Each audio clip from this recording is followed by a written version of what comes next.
Pastor, ¿Qué tal? muy bien. Siempre que hablo con alguien, ¿no? Con pastor, profesor, Sí. sobre todo pastor, me gusta preguntar cómo la persona decidió ser pastor. Bueno, esto para mí es muy pintoresco porque no fue muy normal. Yo quería ser dibujante de cómics, ¿eh? Como tú, dibujante, sí. Y para mis padres eso no era serio. Entonces ellos me querían que fuera médico, abogado, profesor, pastor, pero no que fuera dibujante. Entonces yo me fui enfadado a la universidad y voy a inscribirme en la universidad. Y me inscribí en la Facultad de Filosofía para ver si mis padres eso era bastante serio. Entonces yo no tenía ninguna vocación en eso, pero alguna vez allí me fue interesando y después poco a poco Dios me fue guiando por el camino que Dios quería, ¿verdad? Ah, claro. Poco a poco. Pero mi vocación no surge, o sea, surgió mucho después. Ah, muy Sí, bien, sí. muy bien. Y esta pérgola, ¿sabes la...? Esto sí, mira, tú sabes, estos son columnas dóricas, es decir, este es el tipo de columna más antigua griega y que siempre está asociado en la cultura europea a cosas académicas. Cuando tú pones, por ejemplo, academia, siempre uno piensa en columnas como estas. Entonces aquí no teníamos ningún símbolo en esta escuela. Y cuando vino Fernando, el jardinero, y vamos a poner una pérgola que haga académica, o sea, como universitaria. Y entonces se le ocurrió y ha tenido mucho éxito. Me parece que y ahora se convierte en el símbolo, Claro. el logo de la escuela. Profesor, muchas gracias por tener ese tiempo, ¿no? Para me ayudar con algunas dudas que tengo personales también, ¿no? Y dudas que seguro que cuando for pastor me la van a traer los miembros de iglesia, las personas con quien tendré contacto. Hubo un libro sobre Más allá de la ley, ¿no? Sí, ese fue un libro que escribí para mis alumnos de teología. Ah, vale. Y un otro también que me acuerdo ahora es Frente al dolor. Sí, ese es el libro que más problemas, o sea, más me ha costado escribir. Me costó escribir 10 años. ¿Por qué? Pues porque en mi trabajo pastoral la mayor preocupación de los miembros de iglesia no es los 2300 días, 1844, no, es tengo cáncer, ¿qué voy a hacer? ¿Por qué yo, Señor, cuando ahora tengo hijos pequeños, ¿verdad? ¿O por qué mi madre ahora se ha enfermado y ahora se ha muerto en el momento que más la necesitaba? Es decir, los problemas que yo encontraba eran problemas frente al dolor, la enfermedad, la muerte, y esos problemas no tienen fácil respuesta. Y justo mis dudas principales, ¿no? Sí. Que me gustaría aprender también para el momento que yo, claro, esté con los hermanos de la iglesia o personas que conozcan mi vida, ¿no? Poder ayudarlos y también para mi ayuda también, ¿no? Porque todos nosotros pasamos por momentos así. Pero yo creo que la gran dificultad que las personas en general tienen es esta idea de cómo puede existir un Dios de amor y a la vez también existir el mal. Sí. Porque esa es la gran pregunta. La mayor parte de personas que renuncian o sea, se vuelven ateas o rechazan a Dios, lo hacen sobre el problema del mal y el problema del sufrimiento y el dolor. Esto no tiene fácil respuesta y no creo que te puedo responder en poco tiempo, pero hay una razón muy importante.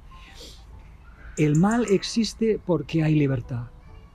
Es decir, la libertad humana tiene el riesgo siempre, si Dios crea seres libres, tienen que tener el riesgo de no amar a Dios. Claro. Si no, no son plenamente libres.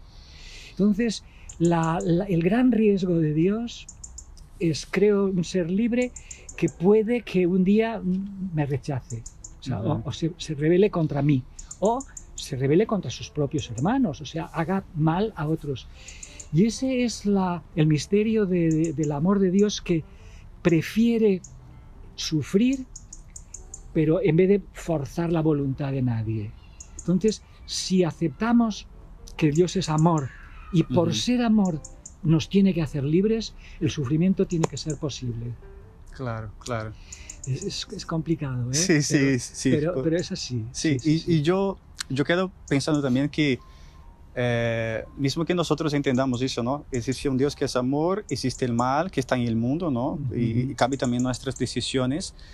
Pero yo sé también que hay mucha gente, como yo también ya pasé por eso, que tú estás en un momento de dificultad, de dolor, y parece que justo en este momento buscas respuestas y no las encuentras. Sí.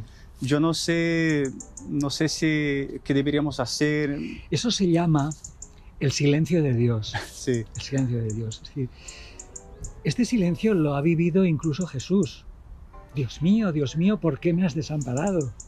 Es decir, el sentirse en un mundo, sentirse perdido o abandonado de Dios, en este mundo caído es muy humano. Es decir, cuando uno...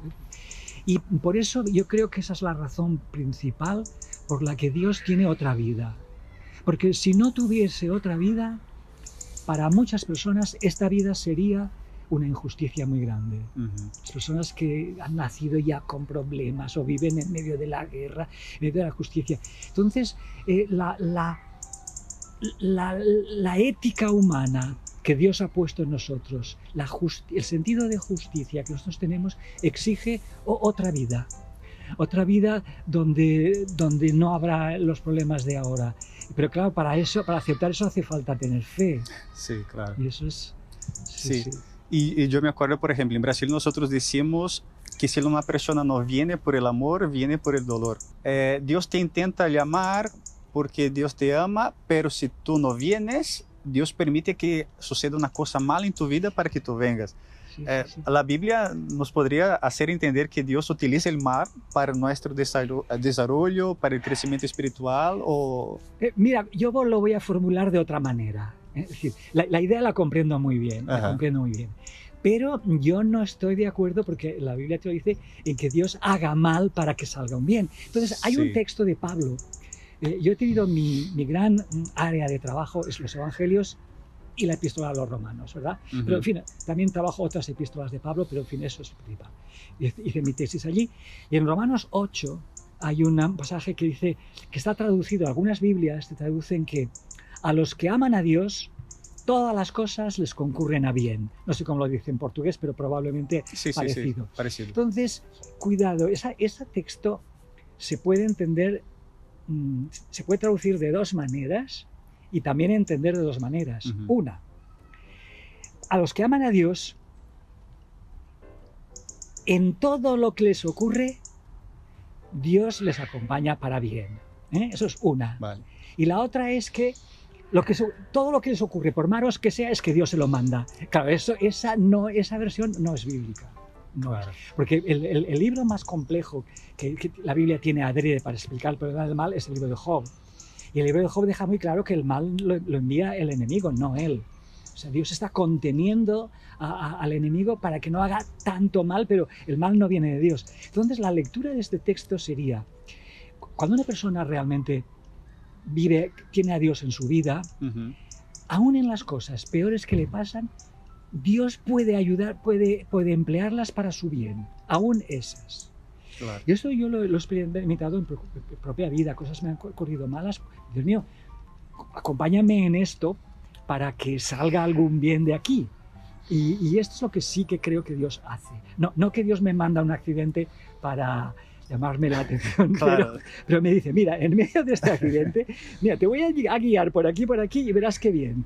Claro. Y eso sí lo hace Dios. Es un poco como un padre, una madre. A veces permitimos que el niño se cometa errores porque es por su bien, ¿verdad? Entonces lo permitimos, no se los causamos a él. Por ejemplo, al niño, no toques la mermelada, no toques, que te vas a caer porque está muy alta.